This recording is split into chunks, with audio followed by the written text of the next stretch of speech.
तो ये वाला हम लोगों ने, देखो इसको मैं रिपीट कर देता हूँ एक बार, कॉग्निजेंस ऑफ ऑफेंस। तो हम लोगों ने कल पढ़ा था chapter 15। This is also one of the most important chapter, और मैंने आप लोगों को ऑलरेडी बोला था, आपने शायद कर लेना था ये चैप्टर।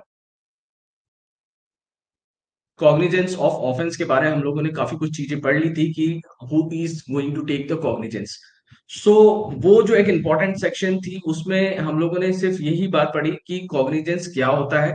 सो ऑब्वियसली बात है कि जब चार्जशीट फाइल, इन्वेस्टिगेशन स्टार्ट हुआ था, इन्वेस्टिगेशन स्टार्ट होने के बाद पूरा एफआईआर होती है, एफआईआर होने के बाद इन्वेस्टिगेशन होता है, और इन्वेस्टिगेशन होने के बाद चार्जशीट फाइल की जाती है ना। तो चार्जशीट फाइल ऑब्वियसली हम लोगों ने फिर उसके बाद पूरा जूरिसडिक्शन के बारे में पढ़ा था कि कहाँ पर चार्जशीट फाइल की जाएगी, है ना। तो ये आपने जूरिसडिक्शन वाला भी बहुत अच्छे से समझ लिया कि भाई चार्जशीट कहाँ पर फाइल की जाएगी। अब चार्जशीट फाइल तो हम लोगों ने कर दी, पर कहाँ पर करी, कौन जुडिशियल मजिस्ट्रेट उसका कॉग्निजेंस लेगा, तो ये वाली बात कल हम लोगों ने बहुत इंपॉर्टेंटली समझी थी कि condition requisite for the initiation of proceeding. तो ऑब्वियसली बात है कॉग्निजेंस किसके द्वारा लिया जाएगा, judicial magistrate first class, judicial magistrate second class. But most importantly हम लोगों ने ये वाली चीज समझने की कोशिश करी थी कि जो कॉग्निजेंस है, मतलब ऑब्वियसली बात है कॉग्निजेंस ऑफ ऑफेंस का मजिस्ट्रेट का मतलब यहाँ पर सबसे इंपॉर्टेंट ये है। देखो ऑलरेडी मैं ये चीजें समझा चुका हूं, फिर बट एक थोड़ा सा इंट्रोडक्शन ही दे रहा हूं। क्या हो रहा है कि आपने चार्जशीट जो थी, चार्जशीट इन्वेस्टिगेशन होने के बाद चार्जशीट जो थी पूरी फाइल कर दी गई, सबमिट कर दी गई। अब ऑब्वियसली बात है, offence has been committed, the murder has been committed, theft has been committed, rape is committed, abduction has been committed, any kind of offense has been committed, and the charge sheet for investigation has been completed, and the charge sheet has been filed। तो chargesheet जब file हो चुकी है तो trial कहां चलेगा, trial कहां चलेगा, तो भाई किसी को तो एक्सेप्ट करना पड़ेगा ना। This acceptance is called is cognizance. भाई कौन एक्सेप्ट करेगा, अब एक्सेप्ट तो कर लिया, एक्सेप्ट करने के बाद उस ऑफेंस का ट्रायल कहां पर चलेगा, ट्रायल का मतलब कहां पर चलेगा, कॉग्निजेंस वही लेगा जो ट्रायल चला सकता है। अब जो ट्रायल चला सकता है वो जूरिसडिक्शन में होगा, तो वही जज साहब के पास कॉग्निजेंस लेंगे। तो किसी भी तरह का कोई भी ऑफेंस हो, हमने ये वाली बात पढ़ी थी। और आपको वीडियो फिर से देखना पड़ेगा, जिसने ये वाला चैप्टर नहीं किया है वो चैप्टर को जरूर कर लेना, कि कॉग्निजेंस लेगा जुडिशियल मजिस्ट्रेट फर्स्ट क्लास या second judicial magistrate second class, who has the power to take the, who has been authorised by the CGM. ये वाली बात हम लोगों ने पढ़ी थी। तो वो ट्रायल, तो हम लोगों ने, मैंने दो डिफरेंस बताए थे। यदि थेफ्ट है तो 1 3 7 10 का फॉर्मूला जो एक 1 3 7 10 का जो फॉर्मूला है बहुत अच्छे से जानते हो आप लोग, क्या होता है। यदि 1 साल की सजा है और 3 साल की सजा है, तो थेफ्ट का मामला हुआ तो 1 साल तक की सजा जुडिशियल मजिस्ट्रेट सेकंड क्लास दे देगा, जुडिशियल मजिस्ट्रेट फर्स्ट क्लास 3 साल तक की सजा दे देगा। तो ये तो कॉग्निजेंस लेके ट्रायल भी चला देगा। पर यदि मर्डर का मामला है, रेप का मामला है, डकैती का मामला है, अबडक्शन का मामला है, गैंग रेप का मामला है, इस तरह का कोई भी ऑफेंस कमिट होके आया है उसका, तो ये लोग कॉग्निजेंस तो यही लेंगे, कॉग्निजेंस तो यही लोग लेंगे। बट ट्रायल कौन करेगा, ट्रायल सेशन कोर्ट करेगी। तो सेशन कोर्ट क्यों ट्रायल करेगी, क्योंकि इसका आपके पास आंसर है, सेशन कोर्ट इसका ट्रायल इसलिए करेगी क्योंकि they have no power to trial this kind of offence, because it has been also mentioned in schedule 2 और schedule 1 and 2 में ऑलरेडी बताया गया कि कौन ट्रायल करेगा। तो इन लोगों के पास तो पावर है नहीं, तो जिनके पास पावर है एडिशनल डिस्ट्रिक्ट जज और डिस्ट्रिक्ट जज, ये लोग को फिर क्या किया जाएगा, कमिट किया जाएगा। तो हम लोगों ने एक वर्ड पढ़ा था कॉग्निजेंस, एक वर्ड पढ़ा था कमिट। कमिट का मतलब क्या होता है कि ये लोग कॉग्निजेंस तो ले लेंगे पर ट्रायल नहीं चला सकते।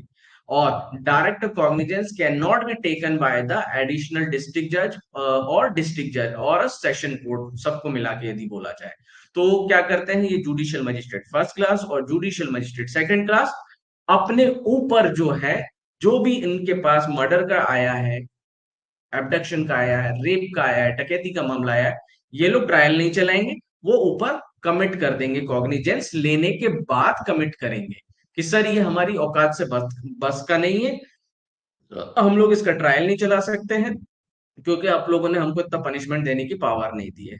तो वो बोलेंगे अच्छा बेटा ठीक है हमको दे दो, हम ये 10 साल की सजा, डीएल की सजा, लाइफ इम्प्रिजन की, डेथ की सजा, लाइफ इम्प्रिजनमेंट की सजा और 7 साल से ज्यादा की सजा हम देंगे। तो वो होता है कमिट। तो कमिट किया जाता है और डायरेक्ट कॉग्निजेंस कभी भी सेशन कोर्ट के द्वारा नहीं लिया जाता है। ये मोस्ट इंपॉर्टेंट बात इसमें हम लोगों ने समझी थी। So cognizance is taken by the judicial magistrate first class, cognizance is taken by the judicial magistrate second class. ये वाली इंपॉर्टेंट चीज हम लोगों ने पढ़ी कि cognizance is taken by the judicial magistrate first class, second class. Commitment के बारे में हम लोगों ने पढ़ लिया कि भाई कमिट कर दी जाएगा सेशन कोर्ट को। क्या अब मेरे ये क्वेश्चन था कि whether the session court can directly take the cognizance of offense? Yes, of course. One place is there, two places also there, but one place is also there if there is a special act। तो special act में cognizance direct वहीं पे जाता है। So SC/ST Act, POSCO Act, and these kind of arms act or these kind of act, the additional district judge or district judge can take the cognizance directly, but apart from the special act they cannot take the cognizance directly. ये वाली बात पूरी की पूरी पड़ी थी। Make over के बारे में पढ़ा था, वो आप लोग उसमें समझ लेना। इससे ज्यादा मैं इसमें अब कुछ नहीं बता रहा। क्लियर सी ये वाली चीज है आप लोगों को, आई होप। सर मेरा आईपैड हैंग हो रहा है थोड़ा रिप्लाई करते टाइम फुल स्क्रीन से मिनिमाइज करने में। भैया आईपैड जो भी पैड है आपके पास उसको सही से रखो, ठीक है। पढ़ते समय कोई प्रॉपर इंस्ट्रूमेंट रखो आपके पास, लैपटॉप या मोबाइल जो भी जो प्रॉपर चलता हो, ताकि पढ़ते समय किसी तरह का कोई डिस्टरबेंस ना हो। तो देखो इतनी सारी कहानी जो मैंने बताई, ओके, तो ठीक है। सो इतनी बात मैंने आप लोगों को समझाई और ये काफी कुछ बातें आप लोगों के समझ में आ गई हो।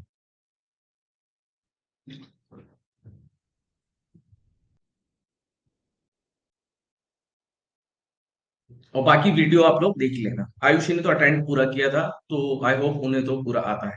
और कुछ सेक्शन इसकी जो छूट गई है वो बाद में करें। तो आज हम लोग जो नया चैप्टर करने वाले हैं that is chapter 16, which is one of the most important section for the prelims, mains and interview as well. है ना, ऑब्वियसली बात है, इंटरव्यू में भी कई बार क्वेश्चन पूछे जाते हैं इसके बारे में। तो कंप्लेंट क्या होती है? अब देखो हम लोगों ने we have studied about the FIR. तो एफआईआर के साथ साथ में we have also studied about the complaint. There is a difference between first information report and the complaint, and the FIR is to be instituted, FIR shall be instituted before the police station. So any offense has been committed, any kind of offense committed, then person, where the person is going to go, the person is going to go to the police station and he is going to file his information, the what kind of offense has been committed with him. Then the police officer under section 173 is going to write the first information report, that is called FIR, which we have already studied कि क्या procedure रहती है FIR की।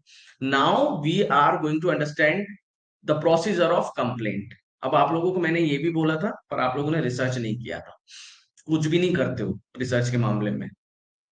मैंने ये बोला था कि आप लोगों को ये देखना है क्या पहले आदमी, जो भी पर्सन है, विक्टिम है, क्या can he go directly for the complaint और first he has to go for the police complaint? क्या पहले एफआईआर करना जरूरी है तभी वो कंप्लेंट कर सकता है, या डायरेक्टली जाके कंप्लेंट भी कर सकता है? ये आपके एक रिसर्च का क्वेश्चन था। तो एफआईआर में एक इंपॉर्टेंट बात लिखी हुई है। क्या लिखी हुई है कि when the FIR has not been registered to according to the 173 clause 4 or 3, then you can go to the SP office. Then you have to show your grievance that my FIR has not been registered in police station. So superintendent of police is going to take the action while he is also not taking the interest in your information. The offense has been committed, so where the person is going to go? In this case the person can go directly to the magistrate for his grievance that offense against me has been committed. So he's where he is going? He is going towards to the magistrate who has the authority तो वो वहां जाएगा, बोलेगा sir वहां police station में मेरी complaint नहीं लिखी गई, या यही क्वेश्चन है मेरा, वो ये क्यों बोलेगी? तो क्वेश्चन आपसे सबसे पहले, जैसा what the question is going to, जैसा is going to ask you, he is going to ask you why you have come here, why you have not gone to the police station, you have to register your complaint, क्या ऐसा जरूरी है? तो यही वाली चीजें आपका research का क्वेश्चन है, पहली बात। तो अब आपको ये वाली बात तो समझ में आ गई होगी, या एक तरीका है द रिपोर्ट। जो अब हमारा ट्रायल चलता है, दो तरीके से चलता है हमारा ट्रायल, दो तरीके से चलता है। ट्रायल कब शुरू होता है? जब हम लोग इन्वेस्टिगेशन पूरी हो जाती है, investigation, when the investigation has been concluded, the chargesheet has been filed, when the investigation has been completed, the charge sheet has been filed, after that the trial process shall be initiated। but आप लोगों ने देखा होगा session trial में दो तरीके से, कोई भी ट्रायल है उसमें दो तरीके से प्रोसीडिंग इंस्टीट्यूट होती है। Proceeding instituted on the basis of police complaint, and proceeding instituted on complaint। ये दो तरह की होती है। तो भाई जो पूरी की पूरी कार्रवाई करी गई है वो किस बेस पे करी गई है? एफआईआर के बेस पर कार्रवाई। कहां से ऑफेंस शुरू हुआ? Murder has been committed, theft has been committed, FIR has been registered. After that the investigation की पूरी प्रोसेस, कन्फेशन की पूरी प्रोसेस, ये सारा का सारा हमने जो पीछे पढ़ा हुआ है। फिर हमने जुरिस्डिक्शन वगैरह पूरा पढ़ा है। फिर हम लोग क्या करते हैं? चार्जशीट फाइल करते हैं। इसी तरीके से ये अब ये वाली प्रोसीजर पढ़नी है। कौन सी? कंप्लेंट की क्या प्रोसीजर है भाई? कंप्लेंट करी है तो फिर क्या किया जाए, ये वाली बात। तो अब आते हैं cognizance of offence bye the magistrate. अरे सॉरी, ये तो अपन ने पढ़ लिया है। अब नीचे आते हैं अपन ने, है ना।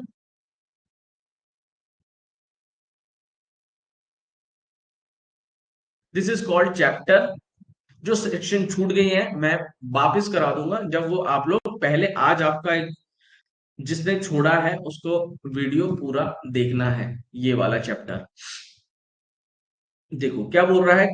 चैप्टर 16, ये भाई अब ये इंपॉर्टेंट हो गया चैप्टर 16। क्यों? About, this is about complaint, है ना। तो सबसे पहला तो एग्जामिनेशन ऑफ कंप्लेनेंट। अब देखो कंप्लेनेंट कौन है, ऑब्वियसली बात है ये कंप्लेनेंट कौन है, इसकी डेफिनेशन आप लोगों ने पढ़ी होगी, तो ऑब्वियसली बात है कंप्लेनेंट की सेक्शन भी आप लोगों को याद होगी, है ना। पहले ये सेक्शन कौन सी हुआ करती थी? पहले ये सेक्शन हुआ करती थी 200, 100, 200। ठीक है। तो अब क्या लिखा हुआ है? पहला ही वर्ड लिखा हुआ है 1 and 2, एग्जामिनेशन ऑफ कंप्लेनेंट। तो देखो एफआईआर करने जाते थे तो हम लोग क्या थे? एफआईआर करने भी जा रहे थे तो हम इंफॉर्मेंट थे, इंफॉर्मेंट। एफआईआर में इंफॉर्मेशन देने जा रहे थे तो इंफॉर्मेंट थे। अब हम नाउ कंप्लेनेंट हो गए।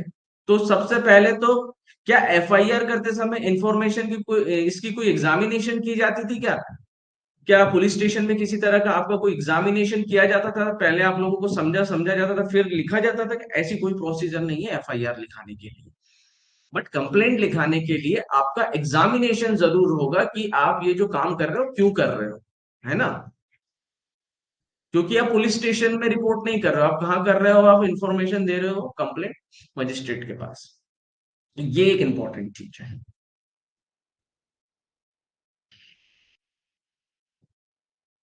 सो नाउ वी स्टार्ट। तो सेक्शन ये procedure when magistrate take cognizance of offence on a complaint. अब दो तरह का हो गया। कॉग्निजेंस दो तरीके से लिया जाता है, ये बात भी मैंने समझा दी थी। कॉग्निजेंस दो तरीके से लिया जाता है, 173 और 223। 223 तो on the basis of police report, on the basis of complaint. तो दो तरीके से कॉग्निजेंस लिया जा रहा है, पुलिस रिपोर्ट पर, यानी पूरी इन्वेस्टिगेशन हो गई है, अब कंप्लेंट के बेसिस पे पूरी इन्वेस्टिगेशन हो गई है। अब इसके बाद जो प्रोसीजर आएगी उसको बोलते हैं ट्रायल। फिर इधर से भी ये पूरी इन्वेस्टिगेशन हो जाएगी, यहाँ पे भी इन्वेस्टिगेशन होगा, ये भी पुलिस रिपोर्ट के बाद क्या होगा? ट्रायल होगा। तो यहाँ पे भी जज साहब जो ऑर्डर देते हैं पुलिस इन्वेस्टिगेशन के ऑर्डर देते हैं यहाँ पे भी। तो ये वाली बात हो गई। कॉग्निजेंस दो तरीके से लिया जा सकता है, तो on the basis of the police report, that is called FIR, and on the basis of the complaint which we are studying right now। When magistrate take cognizance, cognizance का मतलब आप लोग समझ गए होंगे, what kind of offence has been committed, any kind of offence, theft, whether theft, murder, robbery, anything, complaint पे लिया है उन्होंने। यानी पुलिस ने इन्वेस्टिगेशन नहीं किया है अभी कुछ भी, ये मजिस्ट्रेट के पास गए हैं और मजिस्ट्रेट को हमने एक एप्लीकेशन लिख के दी है कि sir this kind of offence has been committed against me. It requires magistrate to examine complainant and any witness on oath, record their statement, और ये सारी चीजें है ना।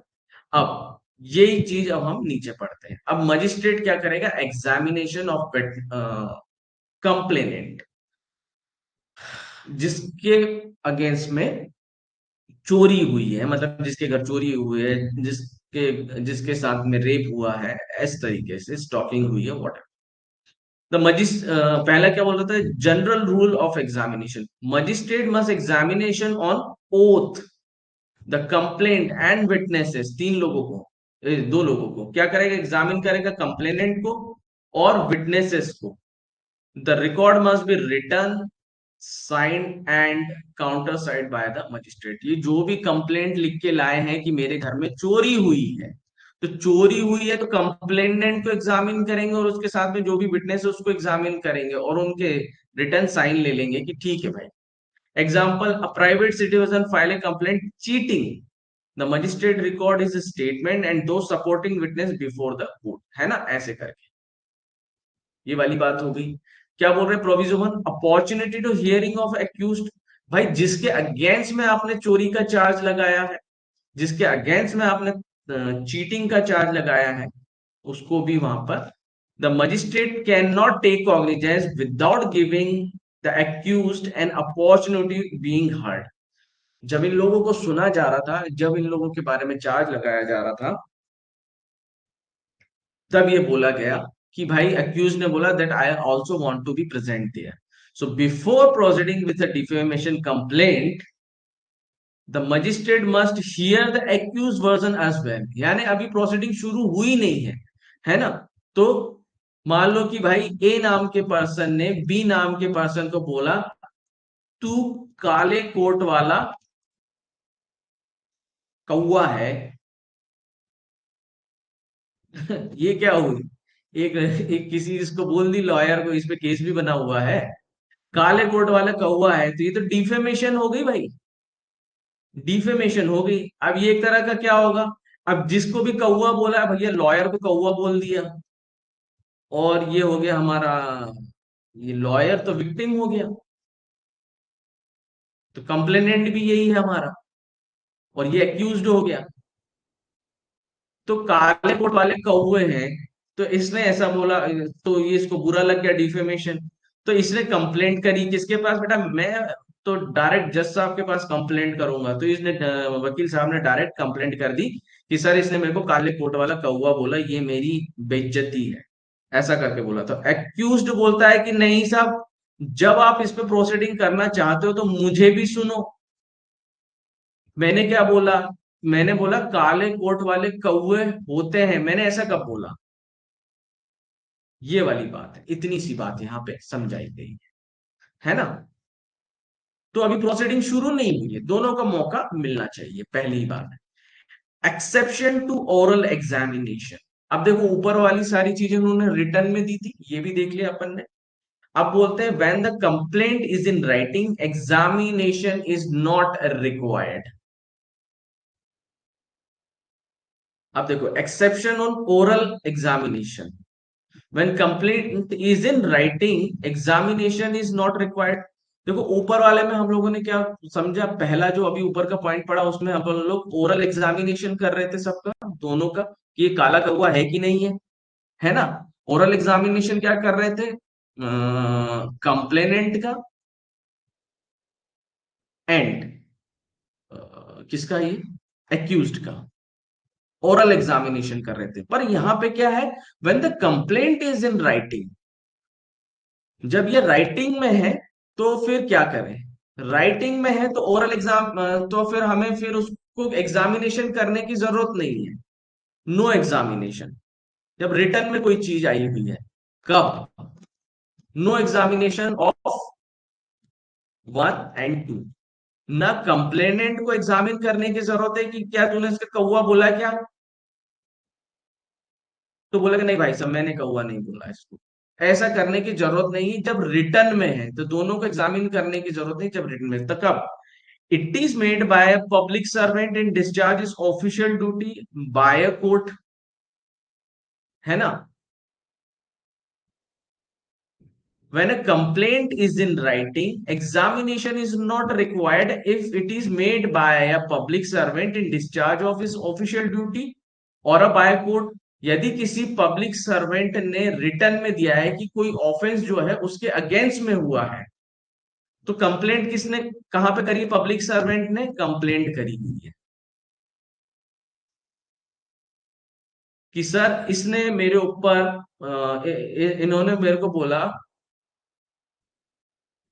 मैंने इसको सम्मन किया था, मैंने इसको वारंट किया था, इसने क्या किया, ये पेश नहीं हुआ, तो इसको हम लोग बोलते हैं कंटेम्प्ट ऑफ कोर्ट।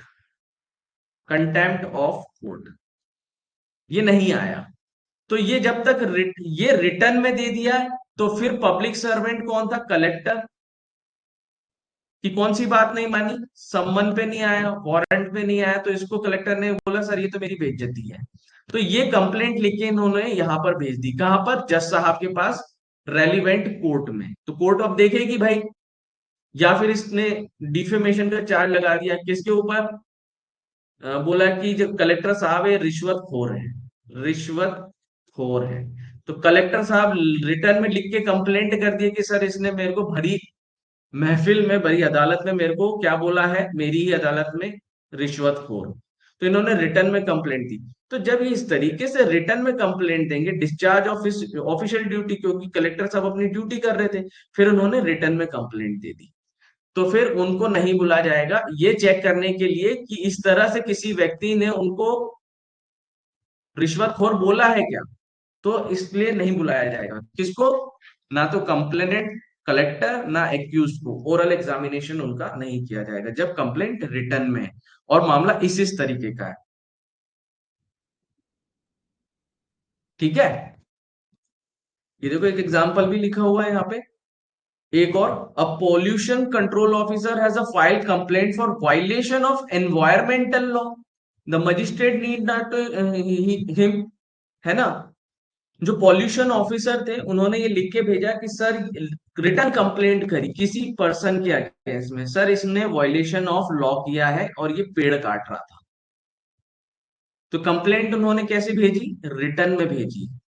तो ऊपर वालों की तरह ऑफेंस नहीं है ये, किसने किया है, पब्लिक सर्वेंट के अगेंस्ट में किया गया है और उन्होंने कंप्लेंट करी, तो उनका ओरल एग्जामिनेशन करना जरूरी नहीं है। ठीक है, और एक और चीज देखते हैं हम,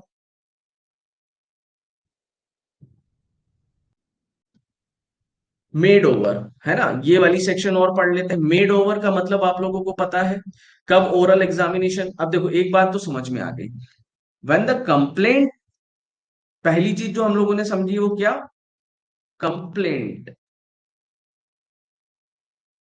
बाय पब्लिक सर्वेंट, तो फिर जज साहब को इस मामले में प्रोसीडिंग शुरू करने के लिए, कंप्लेंट के मामले में इनका ओरल एग्जामिनेशन करने की जरूरत नहीं है। दूसरा, कि जब जो है ये केस क्या किया गया, मेड ओवर किया गया है, हम लोगों ने तीन वर्ड पढ़े थे ऊपर, कॉग्निजेंस, फिर मेक ओवर, और एक था कमिट। तो मेक ओवर का मतलब हम लोगों ने क्या पढ़ा था, कि सीजे एडीजे साहब ने अपने केस अपने लोअर वाले को दे दिए, या फिर जुडिशियल मजिस्ट्रेट फर्स्ट क्लास ने जुडिशियल सेकंड क्लास को वो केस ट्रांसफर कर दिया, है ना। एक तरह से उन्होंने केस को क्या कर दिया, डेलीगेट किया, डेलीगेट कर दिया मतलब अपना चोरी का मामला था, थेफ्ट का मामला उनके पास आया था जुडिशियल मजिस्ट्रेट फर्स्ट क्लास के पास, तो उन्होंने वो मामला जुडिशियल मजिस्ट्रेट सेकंड क्लास को कर दिया, या फिर सीजीएम ने जुडिशियल मजिस्ट्रेट फर्स्ट क्लास को दे दिया, या जुडिशियल मजिस्ट्रेट सेकंड क्लास को मेक ओवर कर दिया। क्या था, एक चोरी का मामला था, उन्होंने बोला कि ये मामला इसने क्या बोला सीजीएम ने, ये मामला बेटा जुडिशियल मजिस्ट्रेट फर्स्ट क्लास तुम ट्राई करोगे। तो इन्होंने ये जो मेक ओवर किया है यानी आगे बढ़ा दिया मामला। तो ये सारी काफी कुछ चीजें इन्होंने जान ली थी कंप्लेंट में। तो क्या फिर से इस मामले में क्या इस जुडिशियल मजिस्ट्रेट क्लास को इनका ओरल एग्जामिनेशन करने की जरूरत है? किनका? ये चोरों का? किसका? कंप्लेनेंट का या एक्यूज्ड का? दोनों का करने की जरूरत है क्या? नहीं, क्योंकि ये मामला मेक ओवर होके आया है। तो ऐसी स्थिति में जो ये जुडिशियल मजिस्ट्रेट सेकंड क्लास है, जब मामला मेक ओवर होके आया है, तो फिर उसका ओरल एग्जामिनेशन करने की जरूरत नहीं है ना? समझने की जरूरत ही नहीं कि मामले में क्या हुआ है, क्योंकि ऑलरेडी यहां से रिटर्न में काफी चीजें आ जाएंगी इनके पास। ये वाली बात है। तो इतनी बात शायद आप लोगों के समझ में आई होगी। ठीक है।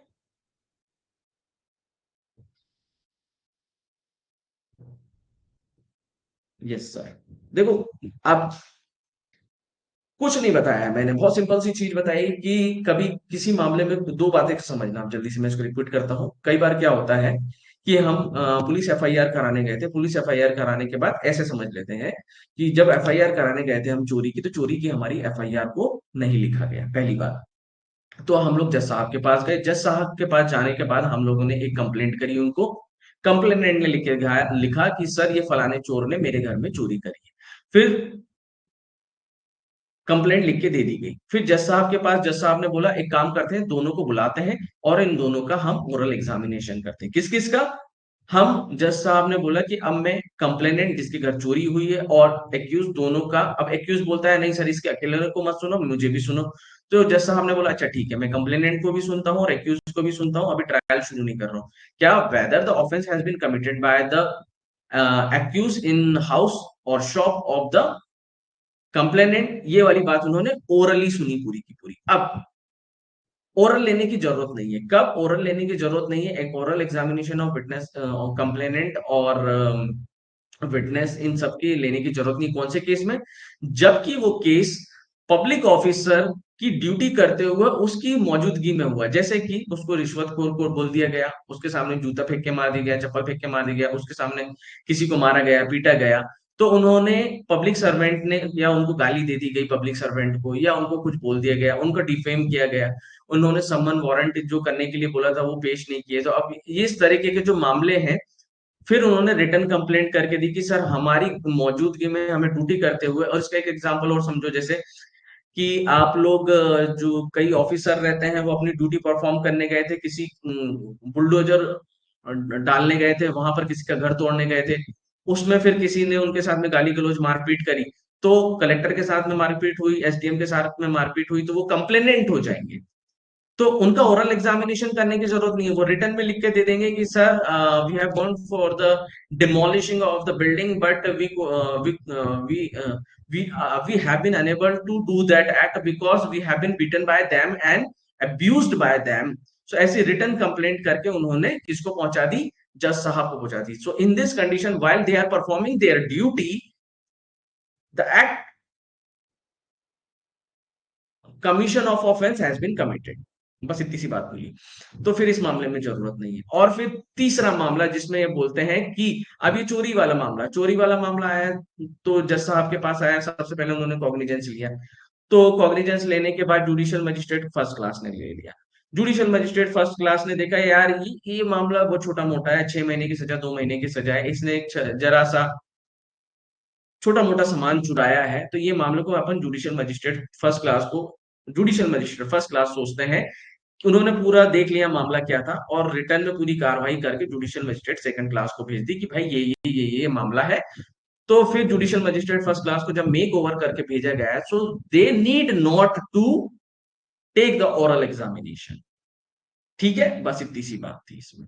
तो आई थिंक ये तीन बातें समझ में आई होगी। ओरल कब लिया जा सकता है, और एक बात और आएगी अभी, सी नंबर नहीं है अब इसमें, कोई बात नहीं। अब कंप्लेंट के बेस में वही मैं बोल रहा था, एक बात और है,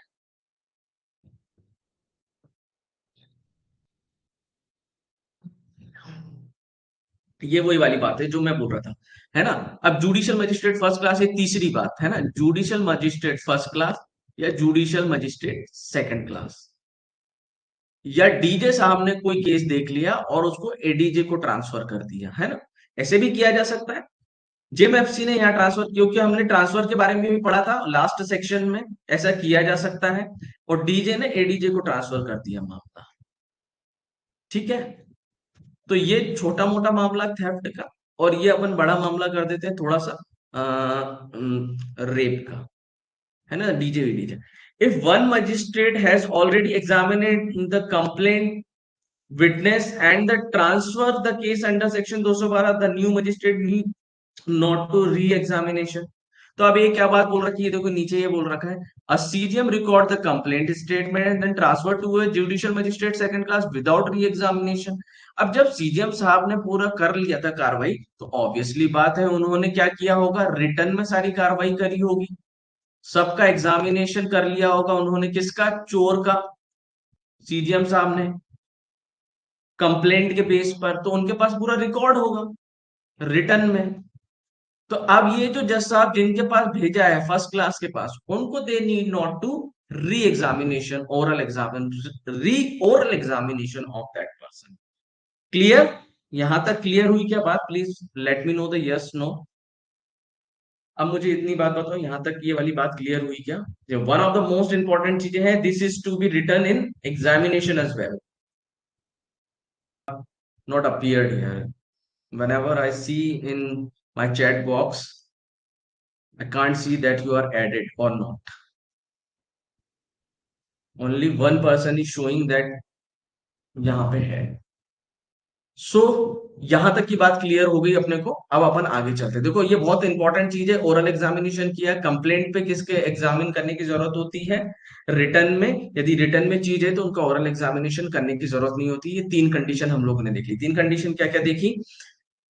पहली कंडीशन हम लोगों ने देखी ये वाली, कि पब्लिक सर्वेंट ने कंप्लेंट करी है। फिर मेक ओवर वाली देखी और ट्रांसफर वाली देखी, तो तीन देख ली। तो हम लोग इसको बोलते हैं पीटीएम, पीएमटी बोल दो, है ना। पीएमटी यदि बोलते क्या, पी एम टी, 1 2 3, यदि इसको इस तरीके से भी लिख दिया जाए तो पब्लिक सर्वेंट, फिर दूसरा मेक ओवर किया है तो, और तीसरा ट्रांसफर किया है तो, no oral examination again, no oral examination. ठीक है, क्लियर। चलो अब आगे बढ़ते हैं। Safeguard for complaint against public servant, sub section 2 क्या बोल रही है?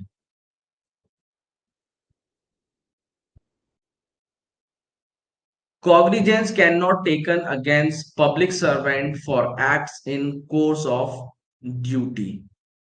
The public servant is given chance to explain circumstances of the act and the factual report is a report from his superior office।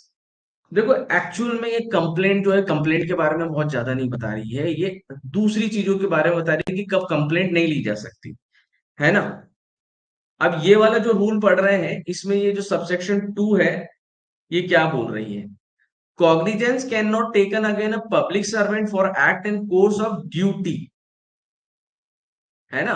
A police officer accused of excessive force during the arrest can not be prosecuted on the complaint unless he is first allowed to present his version and person submit the report। ये वही वाला example है कि bulldozer चलाने गए थे, bulldozer, या अतिक्रमण हटाने जाते हैं, अतिक्रमण। तो आप लोगों ने काफी वीडियोस देखे होंगे, अतिक्रमण जब हटाने जाते हैं एक्चुअल में भी देखा होगा, तो बहुत बहस होती है, बहुत ज्यादा बहस होती है, मारा पीटी होती है। तो अब इसमें क्या हो रहा है कि अब police officer accused of excessive, तो अब ये पुलिस ने क्या किया, पुलिस मान लो एसपी साहब ने वहां पर एक्स्ट्रा ऑर्डिनरी फोर्स यूज किया, एक्स्ट्रा ऑर्डिनरी फोर्स, यानी लोगों पे डंडे चलवा दिए, आंसू गैस चलवा दी, अब डंडे से पिटवा दिया, बेहतरीन।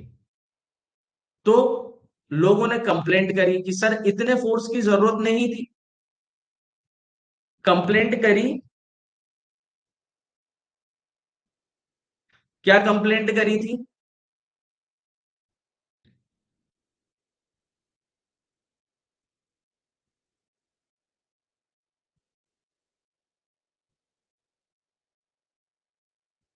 क्या कंप्लेंट करी थी कि सर इन्होंने एक्सेसिव यूज किया है? तो कॉग्निजेंस लिया जाना चाहिए कि नहीं? कंप्लेंट पर कॉग्निजेंस लिया जाना चाहिए कि नहीं? ये हमारा क्वेश्चन है। प्रॉब्लम ये है यहां पर कि क्या करें। तो फिर ये वाली बात समझ में आएगी। Cognizance can not be taken against public servant. ये जो एसपी साहब थे, ये वाली बात को आप समझना कि cognizance can not be taken SP साहब so for act in course of duty the public servant is given chance to explain the circumstances. Yes sir, ये बात सही है कि एकदम से उनके अगेंस्ट कॉग्निजेंस नहीं लिया जाएगा, कि ये बात तो सही है कि ये फलाना जो पुलिस वाले ने अपना प्रेशर दिखाया होगा और अपना प्रेशर दिखा के लोगों के ऊपर जानबूझ के, क्योंकि पुलिस वाले ऐसी कार्रवाई करते हैं, है ना। तो कोर्ट कब तक कॉग्निजेंस नहीं लेगी? जब तक the public servant is given chance to explain the circumstances, explain the क्यों डंडे मारे तुमने लोगों को, इसका एक्सप्लेनेशन दो, एक्सप्लेन। तो ये वाली बात आ जाएगी, है ना। तो वो बताएगा जो भी एक्सप्लेनेशन है, सर मैंने डंडे इसलिए चलाए, ये बंदे उन बोल रहे हैं कि हम शांति से खड़े होते, जब हम वहां गए तो ये है ना, डंडे, लाठी, भाले, पत्थर, बच्चे, औरत, सबको लेके खड़े हुए थे और ये हमारे ऊपर झूम गए सारे के सारे। ऐसी करके कार्रवाई हुई। तो फिर कोर्ट अभी इसलिए नहीं ले रही।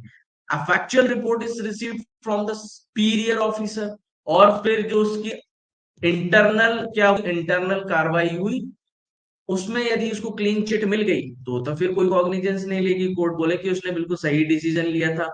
यदि रॉन्ग डिसीजन लिया था, एक्सेसिव डिसीजन लिया रहेगा, तो रिपोर्ट में आ जाएगी ये वाली बात। तो ये वाला पार्ट आपके समझ में आ गया हो। तो किसी भी पब्लिक सर्वेंट के अगेंस्ट में कंप्लेंट तब तक नहीं लिखी जाएगी जब तक चांस टू एक्सप्लेन नहीं मिल जाता। चांस टू एक्सप्लेन नहीं मिल जाता ऑफ सरकमटेंसेस, और उसके सुपीरियर की रिपोर्ट नहीं मिल जाती, तो ये दो वाली बात आ जाएगी, है ना। सीधे से कभी भी किसी अधिकारी के ऊपर कार्रवाई नहीं होती while the public servant act in the course of duty, है ना, जब उसकी ड्यूटी कर रहा था। तो ये एग्जांपल शायद आप लोगों के समझ में आ गया होगा। Cognizance can not be taken against public servant. हाँ, सही बात है, क्योंकि एक्सेसिव फोर्स का यूज किया है। तो क्लियर हो रही होगी बात, मैं जो समझाना चाह रहा हूं, आई होप वो आपको बात क्लियर हो गई होगी कि कंप्लेंट, ये वाला एग्जांपल भी समझ गए। तो यार ये बहुत छोटा हो गया, पहले तो बहुत बड़ा था ये। ठीक है, तो I think examination of complainant के बारे में आप लोग काफी चीजें समझ गए होंगे, है ना। तो अपन ने पूरा समझ लिया कि कंप्लेनेंट कौन होता है। तो जैसा आप पुलिस की कंप्लेंट लिख सकते हैं, किसी भी व्यक्ति का ओरल एग्जामिनेशन करेंगे, रिटन एग्जामिनेशन करेंगे, है ना। ओरल एग्जामिनेशन उन लोगों का करेंगे जो डायरेक्ट आए हैं, और रिटन एग्जामिनेशन उन लोगों का नहीं करे हैं, नहीं करेंगे जो इस तरीके के लोग हैं, पीटीएम वाले। पीटीएम मतलब public servant, T for transfer वाले। हैंग हैंग हो रहा है।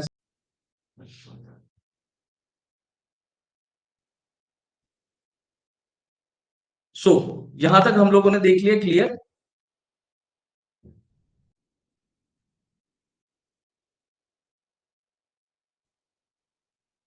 अब देखते हैं अपना next section, procedure by magistrate not competent to take cognizance of cases. अब ऑब्वियसली बात है कि जो पर्सन कॉग्निजेंस लेने के लिए कॉम्पिटेंट नहीं है, है ना, procedure by magistrate not competent to take cognizance, है ना।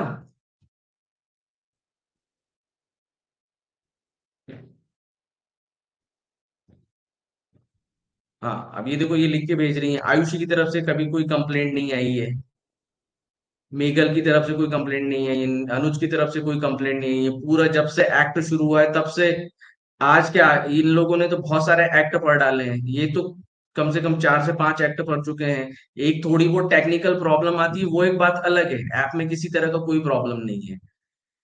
ये आपके लैपटॉप की प्रॉब्लम है, आपके आईफोन की प्रॉब्लम है, आपके फोन की प्रॉब्लम है, या आपके खुद की प्रॉब्लम है, या इंटरनेट की प्रॉब्लम है। जो भी प्रॉब्लम है आपको सॉल्व करनी है। मेरी तरफ से यदि प्रॉब्लम होती तो मैं सॉल्व करता। So procedure by magistrate not competent to take cognizance. अब भाई सिंपल, ये तो क्लियर सी बात यहाँ पे पता चल रही है कि procedure by magistrate not competent. Not competent obviously बात क्या होगी कि भाई वो जो ऑफेंस हुआ है उसको लेने के लिए वो नहीं होगा authorised. He is not authorised. Situation where complaint is filed before a magistrate, lack of jurisdiction और कॉम्पिटेंसी, है ना, किसी ऐसे व्यक्ति के पास अपन ने अपना कंप्लेंट लेके गए हैं जो जिनका jurisdiction नहीं है और जिनकी कॉम्पिटेंसी नहीं है। jurisdiction नहीं है, ये वाली बात तो समझते हैं हम लोग। jurisdiction नहीं है यानी कि भोपाल का मामला था और आप कंप्लेंट करने रायसेन चले गए। सो ये jurisdiction की प्रॉब्लम है पहली। दूसरी प्रॉब्लम क्या है? कॉम्पिटेंसी की प्रॉब्लम। कॉम्पिटेंसी की प्रॉब्लम क्या होती है? कॉम्पिटेंसी की प्रॉब्लम सिंपल सी ये प्रॉब्लम है। क्या है? 1, 3, 7, 10। भाई मामला 1 साल वाला है, 3 साल वाला है, 7 साल वाला है, 10 साल वाला है, तो वो कॉम्पिटेंट है ही नहीं। मान लो आप ऐसे व्यक्ति के पास चले गए, आपका केस 10 साल वाला है और आप मामला 1 साल वाले के पास लेके गए हो, तो क्या वो कॉम्पिटेंट है? ऑब्वियसली बात है वो कॉम्पिटेंट नहीं है। तो ये वाली बात इसमें बोली गई है। ठीक है, to take cognizance of instead of dismissing the complaint. अब भाई चलो भले ही आप मामला गलत लेकर आ गए हो वहां पर, है ना, चाहे रॉन्ग jurisdiction में लेके आ गए हो, रॉन्ग कॉम्पिटेंसी में लेके आ गए हो, ऐसा समझ लिया जाए, रॉन्ग में लेके आ गए हो, यहाँ पे भी रॉन्ग में लेकर आ गए हो, तो instead of dismissing the complaint, complaint dismiss नहीं करेंगे। क्या करेंगे? The provision ensure the matter the redirected to the proper court, है ना। अब वो बोल देंगे भाई साहब आप गलत रास्ते आ गए हो, सीधा रास्ता मैं आपको बता रहा हूँ, वहां पे चले जाओ। ये वाली बात इस सेक्शन में बताई गई है ना। तो क्या होता है? If the complainant is made a magistrate who is not competent to take cognizance, competence reverse to both territorial और सब्जेक्ट मैटर। टेरिटोरियल आप लोगों को ऑब्वियसली पता है क्या होता है टेरिटोरियल, है ना। सब्जेक्ट मैटर जो भी है।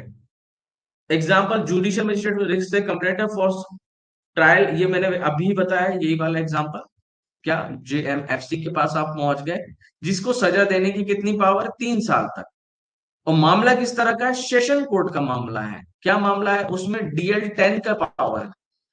वो उसने किया है रेप, और मामला कहां पे चलना चाहिए? रेप का यहां पर चलना चाहिए। तो judicial magistrate class receive a complaint for a session tribal offence like a rape which cannot try, or magistrate in the city A receives a complaint from offense committed by city B, है ना। ये territorial हो गया, ये subject matter हो गया, दोनों territorial है।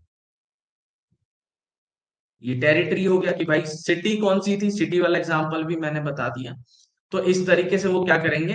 वो बोलेंगे कि आप ये वाला मामला दूसरी जगह ले जाओ, इस कोर्ट में चलेगा। ये भोपाल कोर्ट नहीं, रायसेन कोर्ट में चलेगा। और ये जो रेप के मामले हैं, ये जो रेप का मामला है, सब्जेक्ट मैटर हमारा नहीं है। ये रेप के मामले जुडिशियल मजिस्ट्रेट के यहाँ नहीं चलते हैं, सेशन कोर्ट में चलते हैं। तो क्लॉज ए बता रहा है, if a complaint is in writing the magistrate must return it to the complainant for presentation before a court with endorsement, है ना।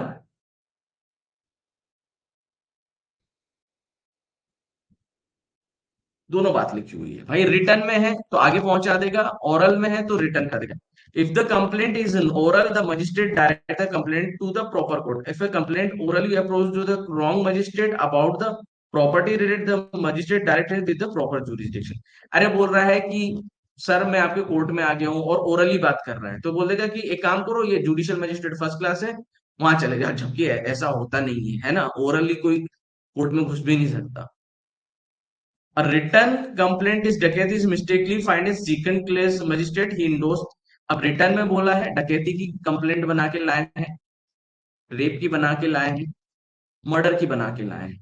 तो फिर क्या होगा, ये जज साहब रिटर्न कंप्लेंट को इंडोर्स कर देंगे, इंडोर्स करके आगे बढ़ा देंगे फॉरवर्ड प्रॉपर कोर्ट को। ये वाली बात है। और यहां तो इशारों से ही आगे भेज देंगे कि चले जाओ आगे। ये था हमारा ये वाली सेक्शन पूरी की पूरी।